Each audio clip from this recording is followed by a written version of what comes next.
Hello everyone.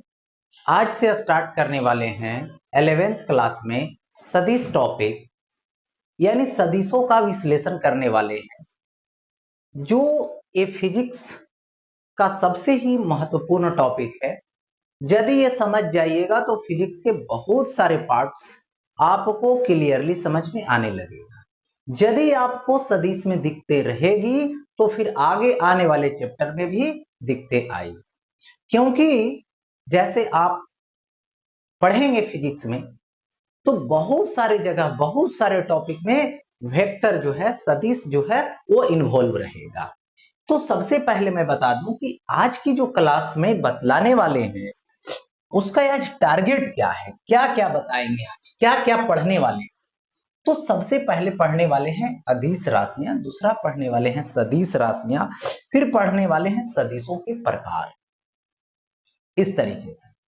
तो देखिए होता क्या है ये अदिश राशियां और सदिश राशियां के बारे में। देखिए भौतिक जो राशि है वो भौतिक राशि में ही कैटेगरी बना दिया गया कि अदिश होगा और ये सदिश होगा। जैसे प्रथम चैप्टर में पढ़ना था कि भौतिक राशि जो है वो दो तरीके की होती है।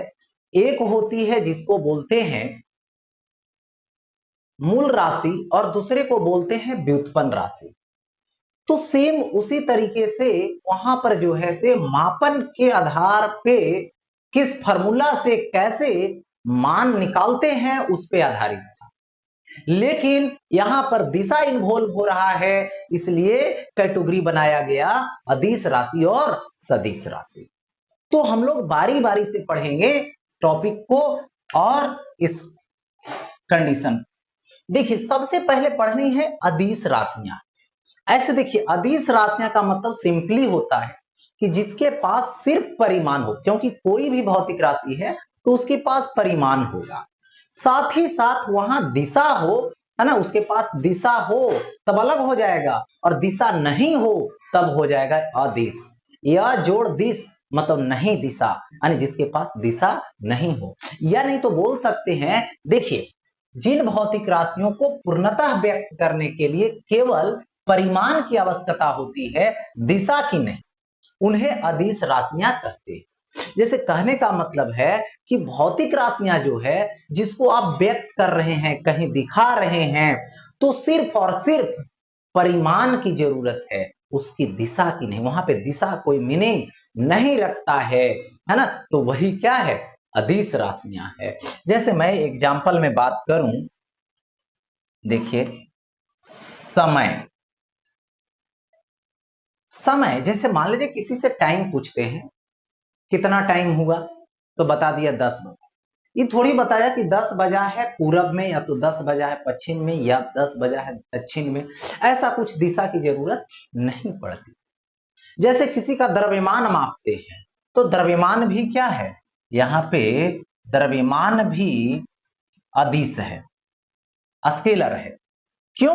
क्योंकि मान लो इस वस्तु का द्रव्यमान मापा, इसका द्रव्यमान 100 ग्राम आया, तो यहाँ पे क्या बोलेंगे कि 100 ग्राम है, बस 100 ग्राम।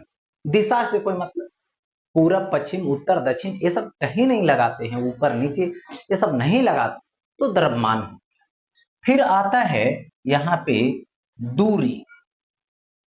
ठीक है, यदि आप बाइक चलाते हैं तो उसमें देखिएगा, कार में देखिएगा कि किलोमीटर दर्शाया हुआ रहता है कि गाड़ी कितना किलोमीटर चली, तो वो क्या बताता है, दूरी कितना चली, रास्ता की लंबाई कितना कवर की, मतलब उसकी दिशा नहीं बताता है कि कौन कौन से दिशा में गई है, यानी दूरी, है ना, कार्य आदि, यानी ये सब जितने भी आ रहे हैं सभी के सभी क्या होते हैं, अदिश राशि। अदिश मतलब सिर्फ परिमाण रहेगा, दिशा की यहां कोई जरूरत नहीं रहेगी। अब देखो आगे, नेक्स्ट। अब आता है अदिश राशियों के गुण यानी प्रॉपर्टीज ऑफ स्केलर क्वांटिटी। सबसे पहले तो, है ना, यह परिमाण पर निर्भर होता है, मतलब ये परिमाण पर ही निर्भर होता है ना, दिशा पर निर्भर नहीं होता है। दिशा से इसका कोई लेना देना उतना नहीं है, मतलब उसको कोई मतलब नहीं। इसे तीर रेखा द्वारा सूचित नहीं किया जाता है। तीर रेखा मतलब ऐसे, इसके द्वारा सूचित नहीं किया जाता है। इसका जोड़ अथवा घटाव अथवा गुना बीजगणितीय विधि से होता है। ठीक है, बीजगणितीय विधि से होता है। कैसे सो समझो, जैसे मान लो एक आदमी है जो ए बिंदु पर, ए से पहुंच गया बी बिंदु पर, कितना चला 4 मीटर, यहां से लंबवत टर्न लिया, यहां पहुंच गया सी पर, कितना गया 3 मीटर। ठीक है, इसके बाद 4 मीटर और ये 3 मीटर, यहां से ऐसे ले लो, ये चला जाएगा, तो ये क्या हो जाएगा ए सी। लेकिन इसको हमको जरूरत नहीं, सिर्फ और सिर्फ हमें बस इतना है, रास्ते की लंबाई अभी दूरी निकाली, तो यहां पे दूरी बोला गया यदि, तो दूरी बराबर होगा, पहले कौन कवर किया ए बी, फिर कवर कौन किया बी सी, यानी 4 metre plus 3 metre is equal to कितना होगा 7 मीटर। यानी इसका जोड़ किससे आया, अलजेब्रिक विधि से आया, बीजगणितीय विधि से आया। फिर देखिए, यह त्रिभुज के जोग के नियम का पालन नहीं करता है ना। यदि ऐसे खींचते आई विकर्ण निकालते, तो विकर्ण क्या करता, निकालने का मेथड होता पाइथागोरस थ्योरम। पाइथागोरस का जो प्रमेय होता वो ज्यामिति में पढ़ना था, मतलब त्रिभुज नियम में आ जाता, तो त्रिभुज नियम का पालन यहाँ पर नहीं होता है, तो ये सब इसका गुण हो गया। मतलब जिस भौतिक राशि को ये देखने को मिलेगा इतना चीज, वही होगा क्या चीज, अदिश राशि। ठीक है, अब देखो आगे बढ़ते हैं। सदिश राशि, जैसे कोई पूछ दिया सदिश क्या है, तो सदिश बोलेगा तो सिंपल बोलना है, सदिश मतलब तीर रेखा, तीर रेखा के द्वारा सूचित कर देना, वही क्या हो जाएगा सदिश हो जाएगा। लेकिन यदि कोई आपसे बोले सदिश राशि, यानी बताना है स जोड़ दिश, माने दिशा के साथ, डायरेक्शन के साथ जो भौतिक राशि को माप करेंगे वही क्या होगा सदिश होगा। मतलब यहां पे क्या होगा, जिन भौतिक राशियों को पूर्णतः व्यक्त करने के लिए परिमाण और दिशा दोनों की आवश्यकता पड़ेगी, दोनों की आवश्यकता होती है, यानी जिसके पास दोनों चीज होता है उन्हें सदिश राशियां। एग्जाम्पल में मैं बात करूं, जैसे देखो विस्थापन, विस्थापन, ठीक है, विस्थापन हो गया। तो विस्थापन क्या होता है, ये किसी का प्रारंभिक बिंदु है और ये किसी का अंतिम बिंदु है, उसी का इस रास्ते से चला है। तो यहां पर यदि हम इनिशियल माने प्रारंभिक से अंतिम सीधा लाइन खींच दें, न्यूनतम दूरी खींच दें, तो यही विस्थापन होगा। विस्थापन मतलब प्रारंभिक से अंतिम सीधा सीधी, तो यही विस्थापन होगा। इसका मतलब इसकी दिशा हो गई प्रारंभिक से अंतिम के तरफ। ठीक है, ये हो गया। इसके बाद बल, बल की बात करें, जैसे ये वस्तु है, इस वस्तु पर बल लगानी है, और मान लो कोई आदमी इधर है, इधर है, तो ये आदमी अपने हैंड से इधर बल लगाएगा, इस दिशा में लगाएगा, कहीं इस दिशा में बल लगाएगा, तो क्या इस वस्तु को बल का फील होगा, नहीं होगा। मतलब कुछ परिमाण भी है और उसकी दिशा भी।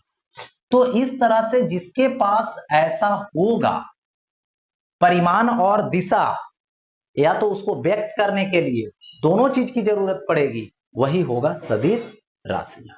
उसी को क्या बोलते हैं, सदिश राशियां बोलते हैं। अब देखिए मैं बात कर लेता हूं यहाँ पे थोड़ा सा, कि जो आपका टॉपिक ये स्टार्ट हुई है, ये जो टॉपिक चल रही है, तो इसका क्या करनी है, आपको खुद से पढ़ाई कर लेनी है और खुद से नोट्स बना, पढ़िए वीडियो लेक्चर में और खुद से नोट्स बनाइए। खुद से नोट्स बनाइएगा तो वो आपके लिए बहुत ही इंपॉर्टेंट होगा। जैसे मैं लिखा हुआ दे दूंगा, पीडीएफ दे दूंगा, तो वो क्या होगा आपके लिए जो है ना बेनिफिशियल उतना नहीं होगा जितना कि खुद से आप इसको नोट करें। तो कोशिश कीजिए खुद से नोट्स बनाने। ठीक है, तो ये हो गया सदिश राशि। अब देखिए आते हैं सदिशों के गुण, यानी प्रॉपर्टीज ऑफ वेक्टर क्वांटिटीज। ठीक है, देखिए इसका गुण क्या क्या। सबसे पहले तो इसका परिमाण होता है, मतलब ये परिमाण पर निर्भर होता है। दूसरा दिशा पर भी निर्भर होता है, दिशा और परिमाण दोनों की चर्चा इसके पास होगी। ठीक है, इसके बाद देखिए, इसे तीर रेखा द्वारा सूचित किया जाता है, यानी जहां भी सदिश आएगा, क्या मैंने बोला कि यदि कोई सदिश बोले तो केवल तीर रेखा बोल देना, तीर रेखा होता है वही सदिश है। चलिए, ये हो गया तीर रेखा द्वारा सूचित किया जाता है। इसका जोड़ अथवा घटाव अथवा गुना ज्यामितीय विधि से होता है।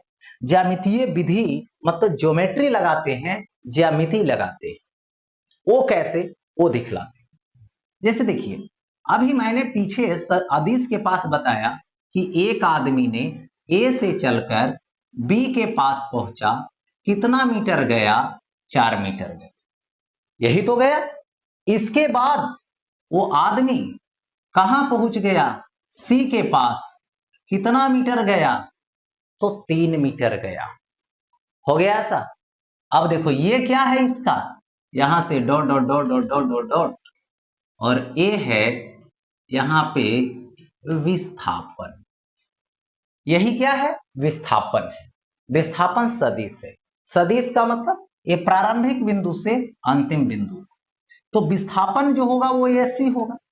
एसी इस त्रिभुज की बात करें तो त्रिभुज का क्या है, विकर्ण है। त्रिभुज का विकर्ण है, तो विकर्ण बराबर क्या होता है, यहां पर ये देखो कर्ण है, विकर्ण बोलिए, अकर्ण बोलिए, कर्ण है ना। तो ये क्या हो जाएगा, लंब का स्क्वायर प्लस आधार का स्क्वायर, ऐसे लिख सकते हो, ए बी का स्क्वायर प्लस बीसी का स्क्वायर हो गया, is equal to root over ले लो, ए बी का स्क्वायर यानी 4 का स्क्वायर, बीसी का स्क्वायर मतलब 3 का स्क्वायर। तो ये आ जाएगा 4 चौके 16 प्लस 3 तिया 9, यानी 16 9 25 बराबर 5 मीटर। यानी आपने क्या देखा कि ये ज्यामिति विधि से हुआ, और ये त्रिभुज के योग के नियम का पालन किया, यानी पाइथागोरस प्रमेय यहां पे काम किया।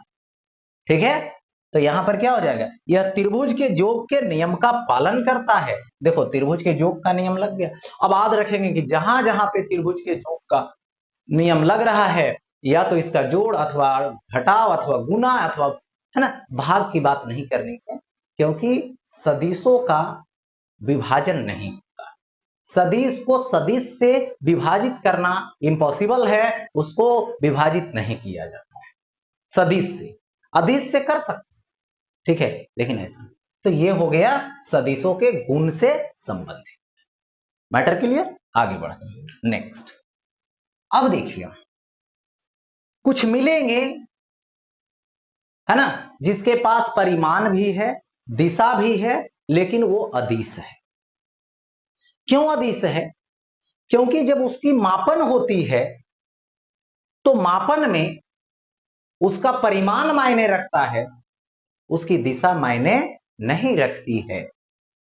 इसलिए उसको क्या रखा गया, अदिश के रूप में रखा गया। जैसे एग्जांपल में बता दूं, यहां पर विद्युत धारा,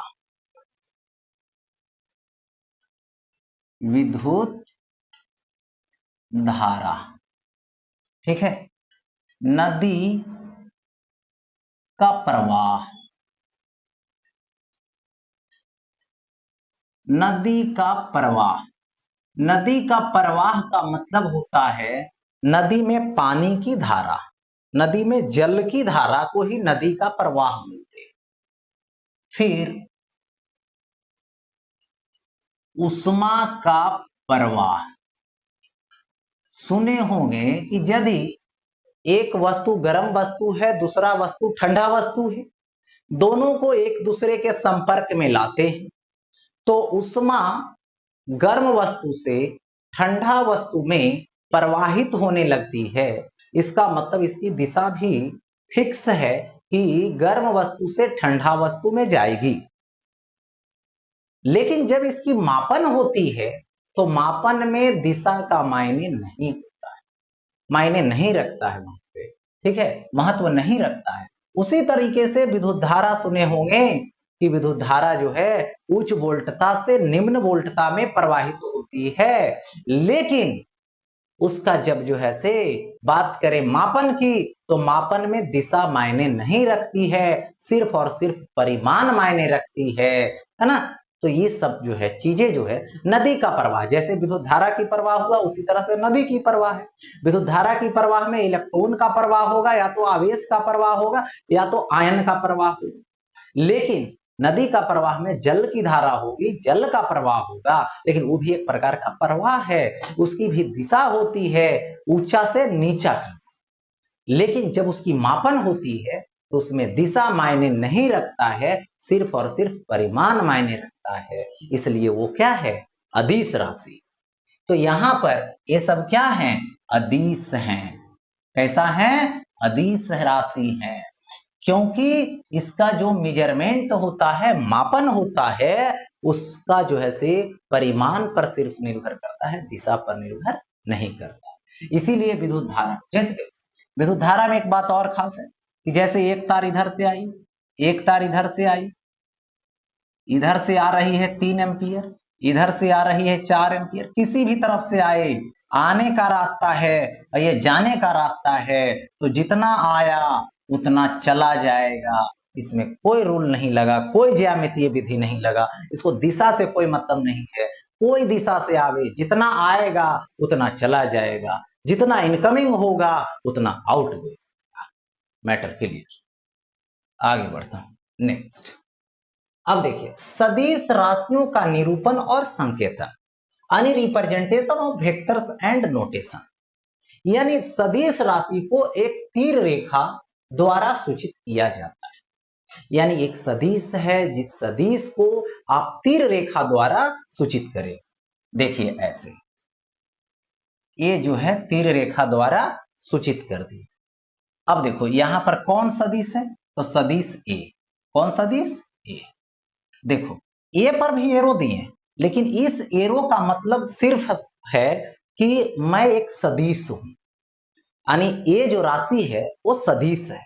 लेकिन ये जो तीर रेखा द्वारा सूचित किया गया है, ये इसका मायने रखता है कि सदिश के पास दो चीज, परिमाण और दिशा। तो ये जो सदिश रेखा निरूपित करने, सदिश राशि निरूपित करने के लिए रेखा खींचे हैं, तीर रेखा खींचे, इसका मकसद कुछ और है, उसके परिमाण को दर्शाना और उसके दिशा को दर्शाना। तो देखिए सबसे पहले बता दूं, जहां से इसको शुरुआत की हो, इसको शुरुआत बिंदु बोलते हैं, या तो मूल बिंदु बोलते हैं, ओरिजिन बोलते हैं, मूल बिंदु, या तो इसको बोलते हैं सदिश का पूछ। ठीक है, पूछ है ये, और यहां पर लास्ट किया मतलब एंड है, जिसको बोलते हैं सिर। ठीक है, अंतिम छोर जिसको बोलते हैं सिर। अब इस तीर रेखा की जो दिशा है वो सदिश की दिशा होती है। जिस दिशा में सदिश है उसी दिशा में तीर रेखा बता रहा है, या तो जिस दिशा में तीर रेखा है उसी दिशा में सदिश की दिशा है। ठीक है, एक बात। दूसरी बात यहां पे ये कि तीर रेखा की जो लंबाई है, ये लंबाई, तीर रेखा की लंबाई भैरिज परिमाण, यानी सदिश राशि के परिमाण के सीधा समानुपाती होता है। यानी तीर रेखा की लंबाई के द्वारा हम लोग सदिश का परिमाण की माप करते हैं।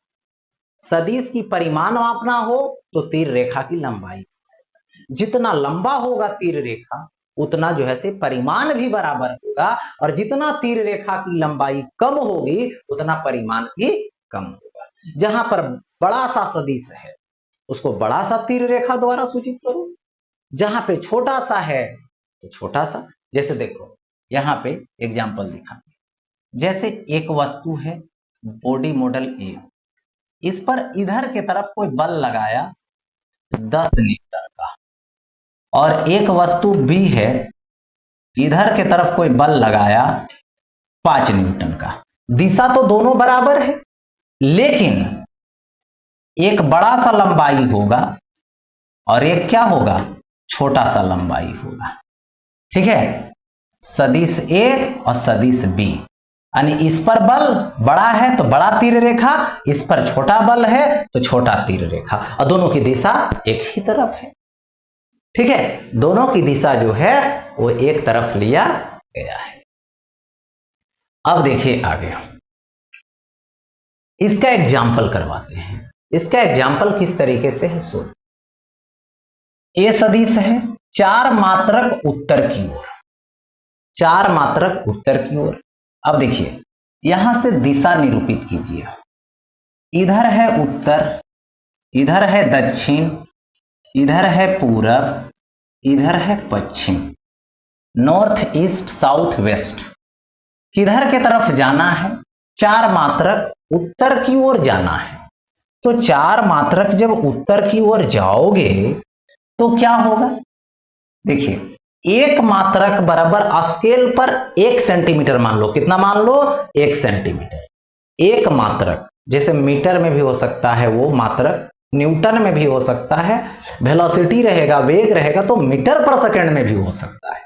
तो उसको 1 मात्रक बराबर 1 सेंटीमीटर स्केल पर माप लो। अब 1 सेंटीमीटर मापोगे तो यहां से तो स्टार्ट करेंगे। 1 सेंटीमीटर बराबर 1 मात्रक, 2 सेंटीमीटर बराबर 2 मात्रक, 3 सेंटीमीटर बराबर 3 मात्रक, 4 सेंटीमीटर बराबर 4 मात्रक, और जहां पे लास्ट करेगा वहां पर क्या रख दो? सिर बना दो। कौन सा सदिश हो गया? सदिश ये हो गया। अब देखो दूसरा नंबर में, -3 मात्रक पश्चिम की ओर, तो माइनस लग गया। याद रखेंगे परिमाण कभी माइनस में नहीं होता है, परिमाण कभी माइनस में नहीं होता है। तो इस तरीके से माइनस कहां चला जाएगा? पश्चिम का, पश्चिम के पास। माइनस पश्चिम मतलब माइनस मतलब उल्टा, पश्चिम का उल्टा। पश्चिम इधर है, वेस्ट इधर है, तो उसका उल्टा ईस्ट में जाएगा। तो यहां पर इसको लिख सकते हैं 3 मात्रक पूरब की ओर, माइनस लगा रहने के कारण। तो यहां पर देखो, ये नॉर्थ है, साउथ है, वेस्ट है, ईस्ट है। ठीक है, अब देखो ये क्या है? ओरिजिन है, मूल बिंदु है। यहां से स्टार्ट करेंगे, 1 मात्रक माने स्केल लगाएंगे तो 1 सेंटीमीटर, दूसरा मात्रक 2 सेंटीमीटर, तीसरा मात्रक 3 सेंटीमीटर, और अब देखो यहां पे क्या हो जाएगा? सो देखो लास्ट जहां होगा वहां एरो लगा दीजिए, तीर रेखा लगा दिए। अब ये हो गया बी सदिश। क्या हो गया? बी हो गया, निरूपित हो गया। अब आते हैं 3 के पास। 3 के पास में क्या है जरा ये देख लें। सी सदिश सी है 6 मात्रक पश्चिम दक्षिण की ओर, पश्चिम दक्षिण की ओर मतलब पश्चिम में भी है और दक्षिण में भी है, मतलब दोनों के बीच में है। यानी कहने का मतलब हुआ यहां पर देखो, ये साउथ माने दक्षिण है, ये नॉर्थ है, ये ईस्ट है, और ये वेस्ट है, और यहां पर क्या मान लो? ओरिजिन मान लो। ठीक है, और अब जो है सदिश खींचेंगे तो ऐसे जाएगा। कितना जाएगा? 1 सेंटीमीटर मतलब 1 मात्रक,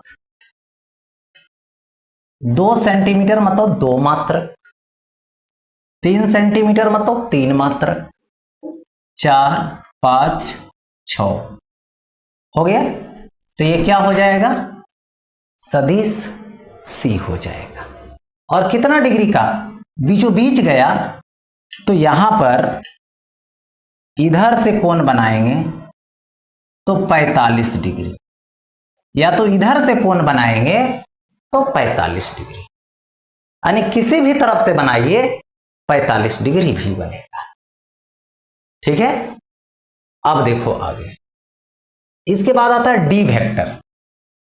डी का मतलब होता है यहां पर वेक्टर में 2 मात्रक 30 डिग्री कोण पर दक्षिण से पूरब की ओर, यानी देखिए दक्षिण से, यानी देखिए दिशा बनाइए यहां पर ऐसे, ये हो गया नॉर्थ। एक सेकेंड,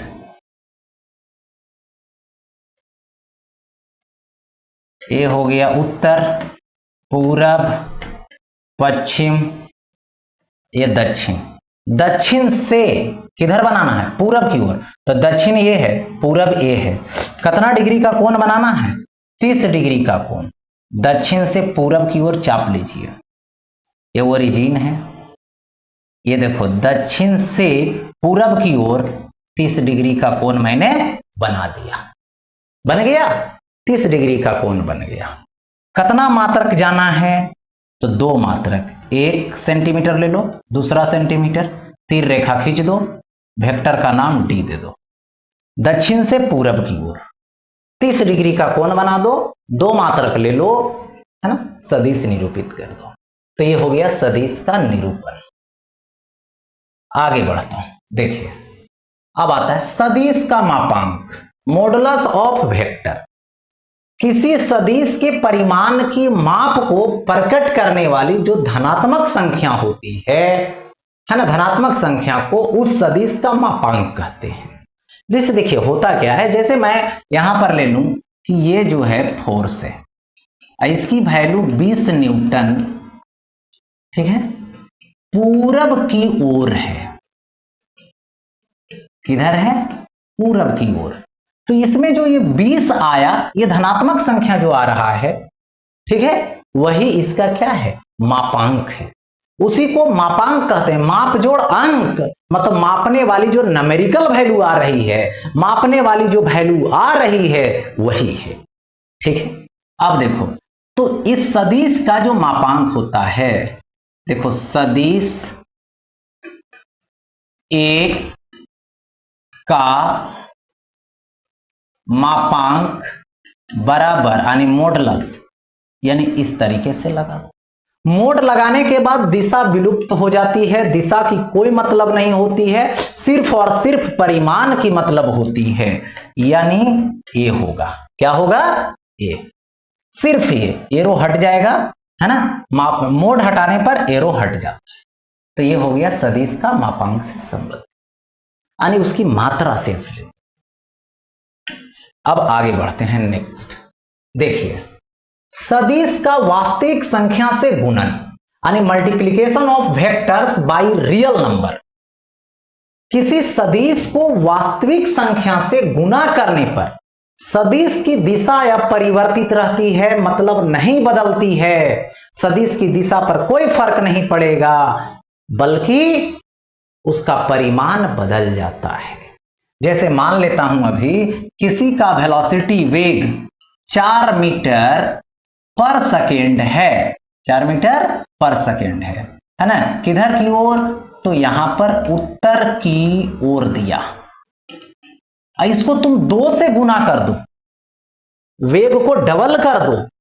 जैसी डबल करोगे तो 8 मीटर पर सेकेंड हो जाएगा। क्या लिखाएगा? उत्तर की ओर, यानी दिशा या परिवर्तित रहेगा और सिर्फ परिमाण बदल जाएगा।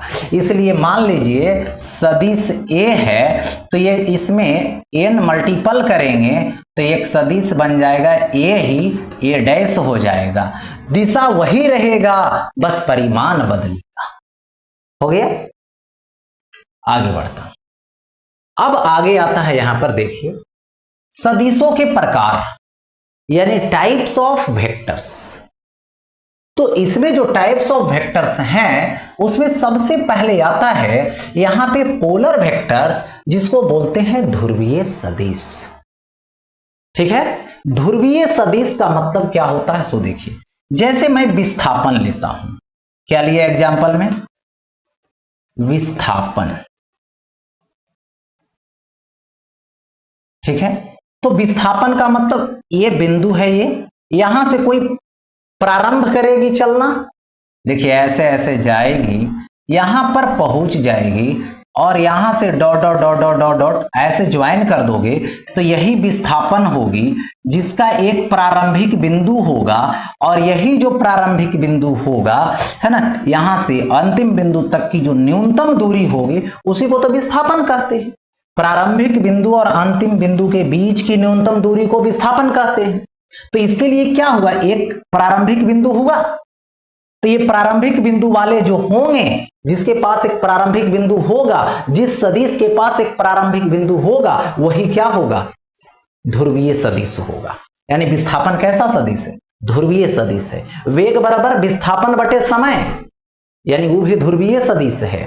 ठीक है, और यदि मैं एग्जाम्पल लूं बल का, ठीक है, बल का एग्जाम्पल लूं, तो यहां पे बल, जैसे देखो यहां पर कोई वस्तु है, इसको खींचना है, तो ऐसे फोर्स लगाएंगे, फोर्स लगाएंगे, तो इसका एक क्या है, एप्लीकेशन पॉइंट है, अनुप्रयोग बिंदु है। तो वैसे सदिश जिनके पास एक प्रारंभिक बिंदु अथवा अनुप्रयोग बिंदु हो, उसे ध्रुवीय सदिश कहते हैं। यानी विस्थापन हो गया, बल हो गया, वेग हो गया, ये सब जो है सभी के सभी क्या हैं, यहां पे ध्रुवीय सदिश हैं। अच्छा, आगे बढ़ता हूं, नेक्स्ट देखिए, अक्षीय सदिश यानी एक्सियल वेक्टर, ठीक, यानी वैसे सदिश जिसका प्रभाव घूर्णन अक्ष के अनुदिश हो, है ना, और दाहिने हाथ के नियम के अनुसार हो, उसे अक्षीय सदिश कहते हैं।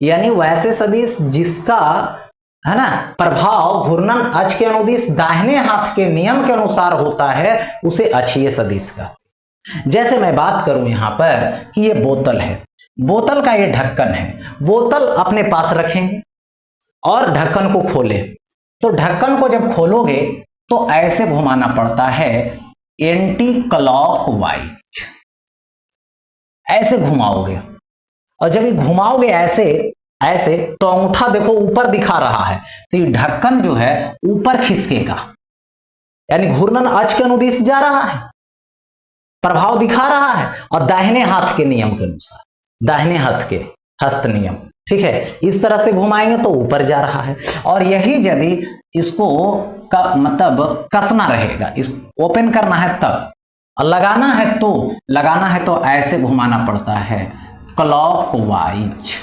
जब ऐसे घुमाओगे ऐसे, तो देखना ढक्कन नीचे जाएगा, अक्ष के अनुदिश नीचे जाएगा, इस तरीके से, ठीक है। यानी कहने का मतलब हुआ कि मैं यहां पे बात करूं कि ये प्लेन, सपोज कीजिए इस सब प्लेन की बात कर रहा हूं और इसमें किसी को घुमा रहा हूं, ठीक है, तो यदि मैं क्लॉकवाइज घुमाऊं, क्लॉकवाइज, तो उसका घूर्णन का प्रभाव नीचे के तरफ जाएगा, और यही यदि प्लेन में, ठीक है, इसको घुमाऊं ऐसे, एंटी क्लॉकवाइज, एंटी क्लॉकवाइज, देखो क्लॉकवाइज घुमाया तो नीचे गया प्रभाव घूर्णन अक्ष के अनुदिश, अगर ऊपर जाएगा, ठीक है, इस तरीके से। तो ये हो गया एंटी क्लॉकवाइज, कौन वाइज, एंटी क्लॉकवाइज। इसमें जरा हम बात करें, देखिए, तो इसमें एग्जाम्पल में होता है, इसको घूमने से एक होता है कोणीय विस्थापन, यानी कोणीय विस्थापन हो गया, ठीक है, कोणीय वेग, कोणीय वेग हो गया, कोणीय त्वरण हो गया, ठीक है, कोणीय त्वरण हो गया, कोणीय संवेग, कोणीय संवेग, साथ ही साथ बल आघूर्ण, बल आघूर्ण, ETC, ये सब जो देख रहे हो सब सदिश है, लेकिन अक्षीय सदिश है, अक्ष के अनुदिश लगने वाला सदिश है, जो कैसे होता है ये मैंने दिखाया है ना, इस तरीके से। अब देखो आगे बढ़ता हूं, नेक्स्ट, अब आता है दो सदिशों के बीच का कोण निकालना, यानी दो सदिशों के बीच का कोण कैसे निकालेंगे सो समझना है। तो सबसे पहले देखिए एक मेथड है यहां पर जिसको बोलते हैं समांतर स्लिट करना, पैरेलल स्लिट, पैरेलल शिफ्ट। देखिए सदिश यदि आपके पास ऐसा है, सदिश ए, तो इसको यदि लिनियरली स्लीड कर दें ऐसे, तो जितना लंबाई है उतना ही रहा, जो दिशा में है वही रहा। इसका मतलब है सदिश में कोई परिवर्तन नहीं आएगा। सदिश ऐसे है और इसको ऐसे 360 डिग्री के कोण पर घुमा के फिर ऐसे छोड़ दें तो फिर वहीं आके रुक गया, तो सदिश में कोई परिवर्तन नहीं होगा। उसी तरीके से यदि इस सदिश को हम पैरेलल शिफ्ट करें, देखिए ये पैरेलल शिफ्ट हो गया, तो इस सदिश ए है तो ये भी ए ही रहेगा, क्योंकि इसकी दिशा और इसकी दिशा सेम है एक। इसका लंबाई और इसका लंबाई भी आपस में बराबर है, तो परिमाण और दिशा तो दोनों बराबर रहा, सदिश में कोई फर्क नहीं पड़ेगा। यानी लिनियरली शिफ्ट करने से, रेखीय शिफ्ट करने से या तो समानांतर शिफ्ट करने से सदिश में कोई परिवर्तन नहीं होता है, ये दिमाग में बैठा लें। अच्छा, आगे देखो, तो अभी जो टॉपिक है दो सदिशों के बीच का कोण निकालना, तो यही मेथड यूज करेंगे हम लोग, है ना, शिफ्ट करना। तो सबसे पहले देखिए, दो सदिशों के बीच का कोण निकालने का मतलब होता है कि दो सदिशों के सिर को या तो पूंछ को आपस में जोड़ दो। ठीक है, निकालने के लिए क्या करना पड़ेगा, यहां पर सबसे पहले पूंछ से पूंछ, ठीक है, अथवा सिर से सिर को जोड़ना। यदि ऐसा करते हैं तो कोण निकल जाएगा। जैसे दो सदिश हैं, एक सदिश ऐसे हुआ, एक सदिश ऐसे हुआ, अभी किससे जोड़े हैं, तो इसका पूंछ से पूंछ जोड़े हैं, तो दो तरफ एंगल है, एक इधर एंगल है और एक इधर एंगल है, तो जो छोटा एंगल होगा उसको लिया जाता है, मतलब ये वाला छोटा एंगल है तो यही थीटा लिया जाएगा। उसी तरीके से इन दोनों को शिफ्ट करेंगे, तो सिर से सिर में, देखिए ये ऐसे शिफ्ट कर दीजिए, सदिश ये पैरेलल शिफ्ट हो गया, और बी को भी शिफ्ट कर दीजिए पैरेलल है, तो ऐसे हो जाएगा बी, तो यहां पर ए और यहां पर बी, सिर से सिर जोड़ गया, तो ये तो बड़ा एंगल हो जाएगा और ये एंगल वह छोटा हो, तो ये एंगल क्या हो जाएगा, थीटा हो जाएगा। तो यही जहां पर पूंछ से पूंछ जोड़ दो या तो सिर से सिर जोड़ दो, ठीक है, तो इधर से एंगल बनेगा और इधर से एंगल बनेगा, तो ये वाला जो एंगलवा होता है ये बड़ा होता है जो नहीं लिया जाता है, ये एंगलवा जो होता है ये बड़ा सा होता है जिसको नहीं लिया जाता है, और इसमें जो छोटा होगा उसी को लिया जाता है। दो सदिशों के बीच का कोण। अब देखिए यहां पर सपोज कीजिए दो सदिश ऐसे है, दो सदिश इस तरीके से है, इसको एंगल को कम करते जाएंगे, कम करते जाएंगे, कम करते जाएंगे, कम कर दिए ऐसे, तो दोनों पैरेलल हो गया। तो जिस समय यहां पर दोनों सदिश, सदिश ए और सदिश बी आपस में समानांतर हो जाएगा, तो थीटा जो है वो 0 डिग्री हो जाएगा, और थीटा जो 0 डिग्री होगा ये कैसा होगा, मिनिमम होगा, इससे और कम नहीं हो सकता है। अब देखो ऐसे रखे हुए थे, ठीक है, अब इसको क्या कीजिए, इन दोनों को अब एंगल को बढ़ाते जाइए, बढ़ाते जाइए, बढ़ाते जाइए, बढ़ाते जाइए, सीधा कर दीजिए, ये स्ट्रेट लाइन हो जाएगा। तो स्ट्रेट लाइन जब हो गया तो ये 180 डिग्री बन गया। यदि इससे और बढ़ाना शुरू करेंगे तो ये बड़ा एंगल हो जाएगा, इधर छोटा एंगल हो जाएगा, तो तुरंत छोटा एंगल काउंट होने लगेगा। तो बढ़ा के कहां तक ले जाएंगे, एंटी पैरेलल, एक दूसरे के विपरीत दिशा में। तो यदि आप बात करें, एक सदिश इधर है ए, तो दूसरा सदिश को इधर कर दें बी, तो इस केस में क्या होगा, थीटा जो है 180 डिग्री होगा, जो मैक्सिमम होगा, इससे बड़ा एंगल नहीं हो सकता है। मतलब थीटा जो हुआ वो 0 के इक्वल हुआ या तो 0 से बड़ा हुआ, थीटा जो हुआ वो लेस हुआ या तो इक्वल हुआ 180 डिग्री के बीच हुआ। मतलब किसी भी दो सदिश के बीच का जो कोण होता है 0 डिग्री से लेकर के 180 डिग्री तक होता है, ना तो 0 से कम होगा ना तो 180 से ज्यादा होगा। That means solve. अच्छा, अब आगे बढ़ता हूं। देखो यहां पे सदिश ए और बी के बीच का कोण ज्ञात करें। ठीक है, ए और बी के बीच का कोण, तो सदिश ए है और सदिश बी है, तो क्या एंगल निकालना है तो सबसे पहले यह देखना है कि क्या दोनों का सिर से सिर जुड़ा हुआ है या तो दोनों का पूंछ से पूंछ जुड़ा हुआ है। नहीं, क्योंकि एक का सिर है और दूसरे का पूंछ है, नहीं है। चलिए गलत बात, तो नहीं एंगल ऐसे निकलेगा। अब देखिए इसको निकालने के लिए सदिश ए को ऐसे लाओ, पहले लाया मैंने, ठीक है। सदिश बी को पैरेलल शिफ्ट करो, इधर लाओ, देखो उसी डायरेक्शन में रहने दिया बी को, but dot dot dot E वाला एंगल कितना है 120 डिग्री।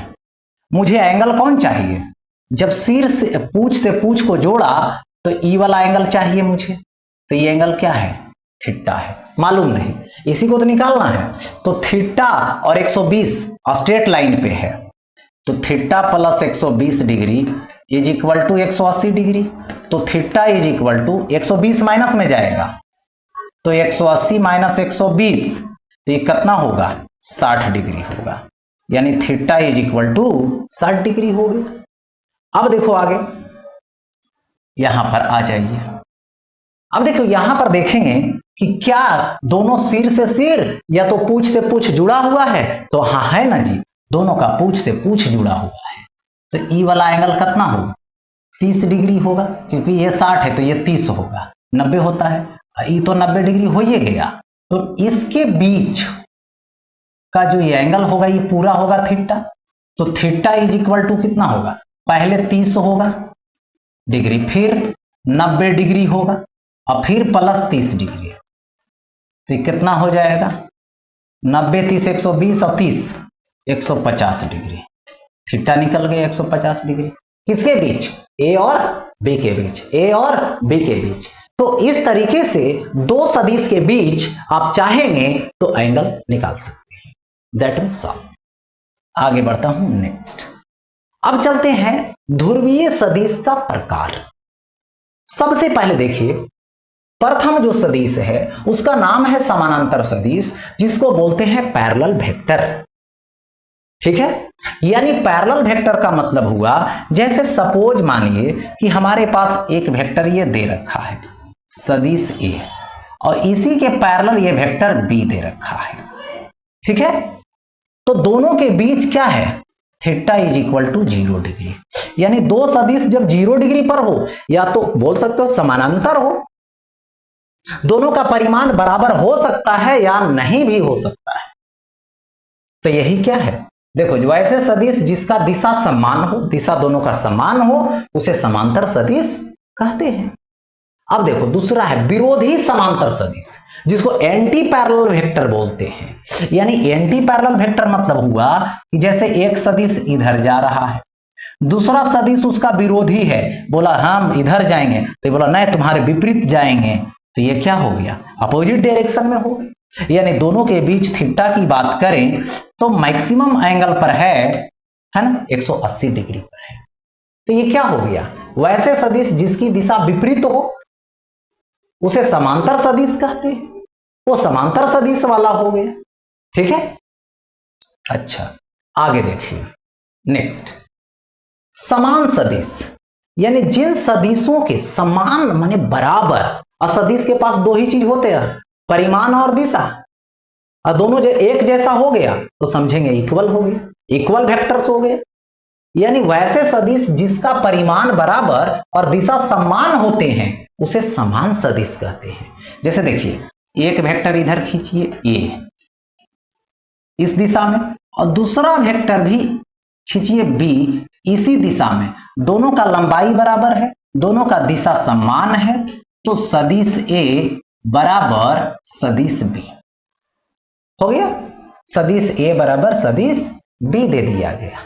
यानी कहने का मतलब हुआ, एग्जाम्पल दीजिएगा यदि, तो सपोज कीजिए एक ब्लॉक ए है, इस पर आपने बल लगाया 10 न्यूटन का इधर ईस्ट में पूरब में, दूसरा ब्लॉक बी है, इस पर भी बल लगाया 10 न्यूटन इसी के तरफ। तो यहां से जब लिखने की बारी आया एफ ए, तो लिखोगे 10 न्यूटन पूरब की ओर, ठीक है।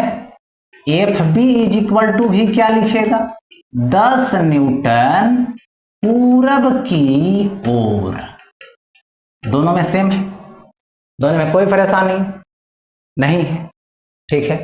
अब देखो दूसरा है विपरीत सदिश यानी अपोजिट वेक्टर्स, ठीक है। यानी जिन सदिशों के परिमाण बराबर लेकिन दिशा विपरीत होते हैं उन्हें विपरीत सदिश कहते हैं। उन्हें क्या बोलते हैं, तो विपरीत सदिश बोलते हैं। यानी सदिश देखो ए है जिसकी दिशा इधर है, और दूसरा सदिश बी है जिसकी दिशा इधर है, लेकिन दोनों की तीर रेखा की लंबाई आपस में बराबर है। मतलब परिमाण तो बराबर है, परिमाण तो बराबर है, लेकिन दिशा की बात विपरीत है। इसलिए वेक्टर ए बराबर माइनस वेक्टर बी, यानी एक जा रहा है पूरब के तरफ और एक जा रहा है पश्चिम के तरफ। जैसे एक पर किधर लगा, पूरब की ओर 10 न्यूटन, तो दूसरे पर लगेगा फोर्स यानी बल पश्चिम की ओर 10 न्यूटन। तो एक दूसरे के परिमाण में बराबर है लेकिन दिशा विपरीत है, इसलिए विपरीत सदिश बोला जाएगा। मतलब यहां पर भी थीटा 0 डिग्री होगा, है ना, समान सदिश में, इक्वल वेक्टर्स में, और यहां पर थीटा की बात करोगे तो 180 डिग्री का होगा। आगे देखो नेक्स्ट, असमान सदिश मतलब अनइक्वल वेक्टर्स, ठीक है।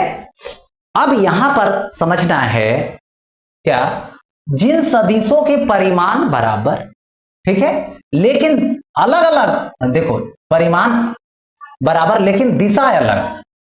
देखिए जैसे ऐसे परिमाण बराबर है, तीर रेखा की लंबाई एक दूसरे के बराबर है, सपोज दैट, ठीक है, बराबर है। तो यहां पर अलग हो गया ये, फिर उसी तरीके से क्या है, अथवा यहां पर परिमाण और देखो लेकिन दिशा समान, फिर अलग है लेकिन दिशा अलग हुआ, अथवा परिमाण अलग लेकिन दिशा समान। इसमें आ जाओ, परिमाण अलग हो जाएगा, देखो परिमाण अलग अलग है, लंबाई अलग अलग है, लेकिन दिशा क्या है, समान है। तो इस केस में दोनों कैसा होगा, बराबर नहीं कह सकते हैं, अनइक्वल कहेंगे, ठीक है। उसी तरीके से दोनों अलग हो, जैसे परिमाण अलग है और ये दिशा भी क्या है, अलग है, तो ये क्या हो गया, अनइक्वल हो गया। मतलब इसको लिखेंगे A does not equal to vector B, A does not equal to vector, यानी ये क्या हो गया, अनइक्वल हो गया या समान सदिश हो गया, ठीक है। तो इसमें देख लिए दिशा अलग हो जाए, परिमाण अलग हो जाए, या तो फिर दोनों अलग हो जाए, वैसे सदिश को या समान सदिश बोलते हैं, अनइक्वल वेक्टर्स बोलते हैं। अब देखो आगे नेक्स्ट आता है इसमें सह शुरुआत सदिश, जिसको बोलते हैं को इनिशियल वेक्टर्स, यानी जिन सदिशों के प्रारंभिक बिंदु उभयनिष्ठ हो उसे सह शुरुआत सदिश कहते हैं। जैसे देखिए एक बिंदु है, इस बिंदु से ए सदिश निकला, इसका पूछ यहां पर है, ओरिजिन यहां पर है, दूसरा सदिश बी यहां पर है, तीसरा सदिश यहां पे सी यहां पर है। तो इस तरीके से इसको क्या बोला गया, यहां पर ओरिजिन है ना जी, तो यही सहशुरुआत सदिश है। इसी को कॉमन पॉइंट बोल रहे हैं, जहां से स्टार्ट हो रहा है सबका, ये हो गया। अब है सहरेखीय सदिश, कोलिनियर वेक्टर्स, वैसे सदिश जो एक रेखा पर स्थित हो उसे सहरेखीय सदिश कहते हैं। जैसे मान लो सदिश ए है और ये सदिश अभी बी है, ठीक है। या तो देखिए सदिश ए इधर के तरफ है और फिर सदिश बी इधर के तरफ है। ठीक है, तो अभी जो देख रहे हैं ए बी एक रेखा पर है, ए बी एक रेखा पर है, और एंगल कितना डिग्री बना रहा है? 0 डिग्री बना रहा है। उसी तरीके से देख रहे हो सदिश ए है इधर, और इसी रेखा पे सदिश बी है इधर, और सदिश ए इधर हो गया और सदिश बी इधर हो गया, तो यहां पे थीटा कितना हो गया? 180 डिग्री हो गया।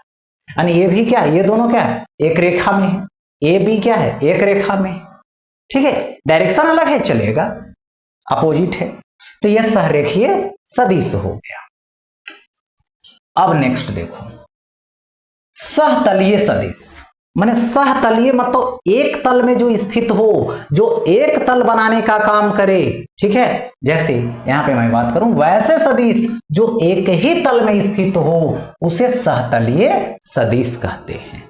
जैसे मैं बात करूं, एक प्लेन ले लो, ये एक्स वाई का एक प्लेन है, प्लेन बन गया। इसी प्लेन में एक सदिश ए इधर है और एक सदिश बी इधर है। ठीक है, तो ये भी ये क्या हो गया? सहतलीय सदिश हो गया, मतलब एक तल में हो गया ये। ठीक है, अब यहां पर देखिए, समझिए, दो सदिश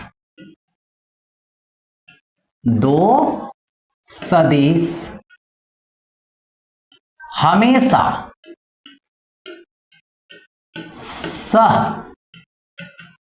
सहतलीय होते हैं।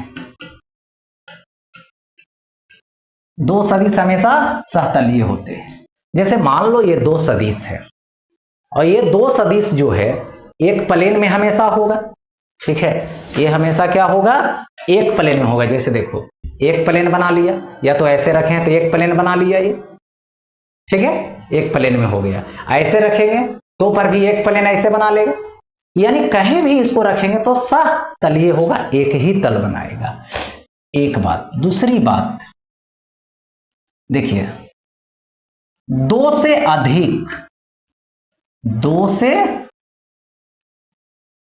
अधिक, ठीक है, सदिश सहतलीय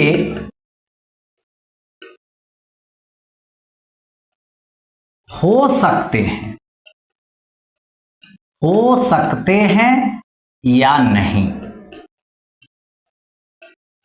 देखो, दो से अधिक जब रहेगा, जैसे दो से अधिक लिया मैंने, जैसे दो सदिश लिया, एक और लिया, और तीनों को ऐसे रखा एक समतल में, एक प्लेन में, तो ये सहतलीय है अभी, लेकिन थोड़ा सा एक को ऐसे बना, तो ये दोनों एक समतल, ये दोनों एक समतल, मतलब अब एक तल में ही नहीं है, सहतलीय नहीं है।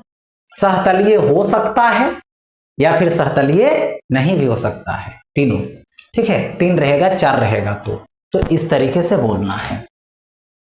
अब आगे देखो, शून्य सदिश, यानी जिस सदिश का परिमाण शून्य लेकिन दिशा अनिश्चित हो उसे शून्य सदिश कहते हैं। जैसे मैं यहां पे रुका हुआ हूं, मेरी वेलोसिटी किसी ने पूछा तो मैंने बताया नहीं है, 0 है।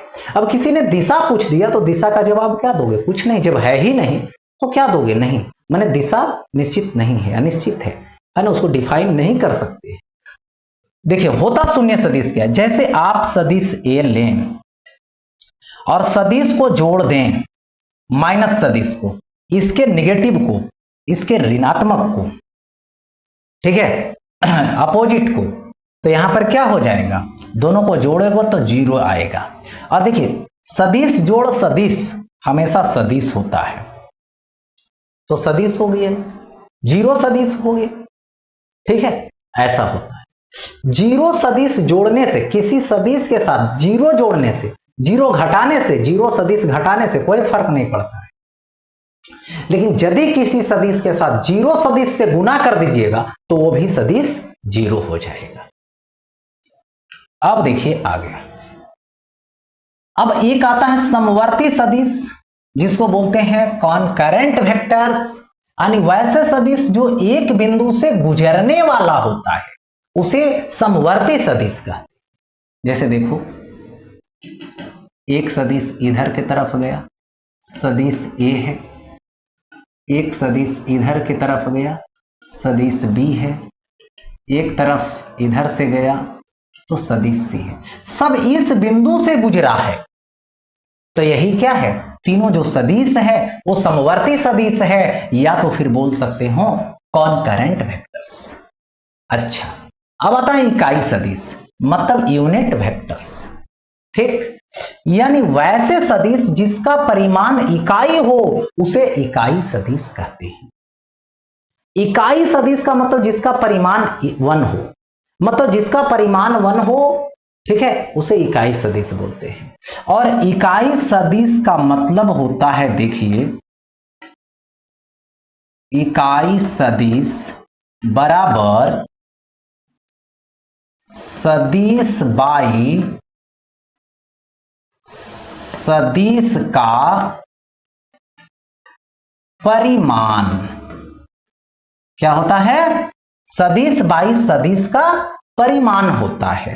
तो यहां पर लिखूंगा अब इकाई सदिश बराबर सदिश बाई सदिश का परिमाण, यानी इकाई सदिश है तो ए कैप दे दो, सदिश ए हो गया, बाई सदिश ए का परिमाण हो गया, ए हो गया यहां पर।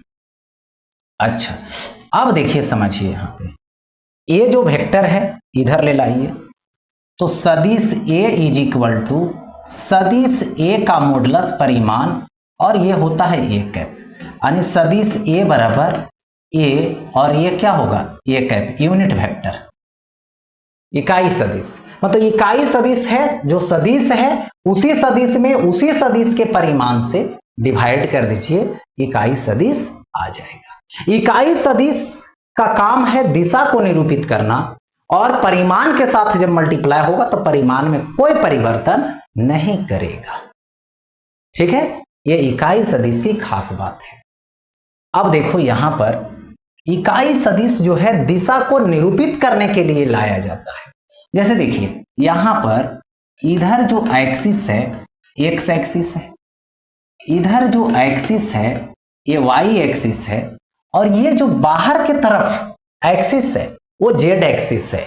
देखिएगा, कोई मोटा आदमी रहेगा उसका जो है से बाहर की ओर फैट निकला हुआ रहेगा, है ना, तो वो जो निकला हुआ बॉडी है जो जेड एक्सिस निकला हुआ है, जेड एक्सिस बढ़ गया है उसका। ठीक है, तो ये जेड एक्सिस बाहर के तरफ, यानी बाहर के तरफ तो नहीं ड्रा करेंगे, इधर ड्रा करेंगे, जेड एक्सिस हो गया। इसमें छोटा सा अमाउंट लेंगे 1, इस दिशा में 1 है, परिमाण कितना है 1 है, और इस दिशा में आई कैप। उसी तरीके से इधर लेंगे छोटा सा वैल्यू, तो इधर होगा जे कैप, परिमाण 1 ही रहेगा। जेड एक्सिस में 1 लेंगे तो इसका इकाई सदिश के कैप हो गया। एक्स एक्सिस की तरफ आई कैप, वाई एक्सिस की तरफ जे कैप, जेड एक्सिस की तरफ के कैप। जैसे मैं एग्जांपल बता दूं, देखो, जैसे ये वस्तु है, इस वस्तु पर आपने 5 न्यूटन का बल लगाया, कौन सा अक्ष में, एक्स अक्ष में लगाया, तो यहां पर फोर्स बराबर निरूपित कर देंगे 5 न्यूटन, और इधर हो जाएगा आई कैप। और इसी तरीके से यही वस्तु है, लेकिन बल इधर के तरफ 5 न्यूटन लगाता, तो इस पर फोर्स जो है निरूपित करेंगे 5 न्यूटन, वाई अक्ष में कौन सा इकाई सदिश दे देंगे, जे कैप दे देंगे। इसको लगा दिए, मतलब दिशा निरूपित हो गया, परिमाण से कोई फर्क नहीं पड़ा। उसी तरीके से जेड एक्सिस में भी होता है, मतलब एक्स एक्सिस में इकाई सदिश देना हो आई कैप, वाई एक्सिस में जे कैप, जेड एक्सिस में के कैप। अब देखो, इसी को पलटी मार दो, इधर एक्स नहीं लेकर के इधर एक्स लेंगे तो ये होगा एक्स डैश, ऊपर लेने के बजाय नीचे के तरफ लेंगे तो वाई डैश। ठीक है, इधर लेंगे जेड एक्सिस, जेड डैश। ठीक, तो इधर के तरफ एक यूनिट लो, इकाई लो, तो इधर होगा माइनस आई कैप, नीचे के तरफ लो माइनस जे कैप, इधर के तरफ लो माइनस के कैप। हो गया, ऐसा निरूपित कर देना रहेगा। जैसे मान लो यही वस्तु है और बल इधर लगा रहे हैं 5 न्यूटन का, तो इस पर बल जब निरूपित करेंगे तो ये हो जाएगा 5 न्यूटन लोगे और ये माइनस आई कैप लोगे, यानी -5 हो जाएगा न्यूटन आई कैप। इस तरीके से निरूपित करनी, इकाई सदिश को दर्शानी है। अच्छा, अब आगे बढ़ता हूं नेक्स्ट। अब आता है सदिशों का योग, यानी एडिशन ऑफ वेक्टर्स। यानी आपके पास यदि दो सदिश है तो उन दो सदिशों को किस तरीके से ऐड करोगे, कैसे ऐड करोगे, ये समझना है। देखिए, तो मान लेता हूं सदिश ए है, एक बात, दूसरा सदिश ए है, बी है, और इन दोनों को अब क्या करनी है, यहां पे ऐड करनी है। तो सदिश जो ऐड करेंगे एक सदिश को दूसरे सदिश से, तो देखिए होता क्या है, सदिश के पास दो चीज है, हेड है, टेल है ना, हेड है, टेल है। तो सबसे पहले यहां पर आता है मेथड फर्स्ट, जिसको बोलते हैं सिर से पूछ, सिर से पूछ का विधि। देखो सदिश ए लो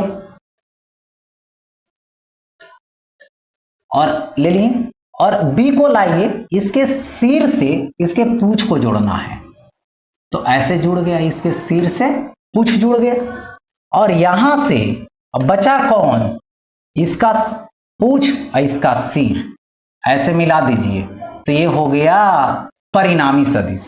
आर क्या है, रिजल्टेंट वेक्टर है, तो ये जो आर होगा वो क्या होगा, वेक्टर ए और प्लस वेक्टर बी, यानी दोनों वेक्टर का ये वेक्टर सम होगा, सदिश जोड़ होगा, सदिश जोड़ होगा। ठीक है, ये हो गया। अब देखो आगे बढ़ता हूं, ये हो गया, त्रिभुज बन गया, इसमें सिर से पूछ में त्रिभुज बन जाता है। और दूसरा विधि है, दूसरा मेथड है सेकंड, जिसको बोलते हैं अगर पूछ से पूछ का विधि, यानी पूछ से पूछ का विधि, यानी सदिश ए लो, सदिश ए ले लिए, इधर खींचा गया, बी इधर है तो उसको पैरेलल लाइए, शिफ्ट कीजिए इसी दिशा में, ना तो परिमाण में दिक्कत ना तो दिशा में दिक्कत। सी पूछ से पूछ जोड़ दिए।